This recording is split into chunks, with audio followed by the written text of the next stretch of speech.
Okay, so this tree right here has started leaning over and is in the crotch of that other tree.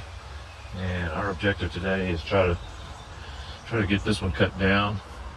And you see it's pretty far over there, and we wouldn't want it to fall onto somebody else's rig over there. So what we're going to do is Samuel's going to get ready and climb up the tree and start cutting off that high limb little by little, and we'll see if we can't get her down. Right now, Samuel's going to commence climbing the tree.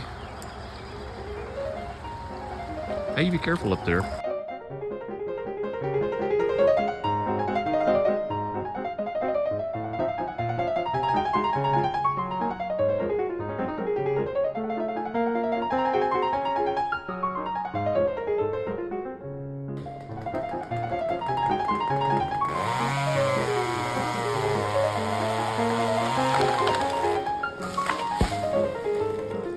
Loose. You almost wet me.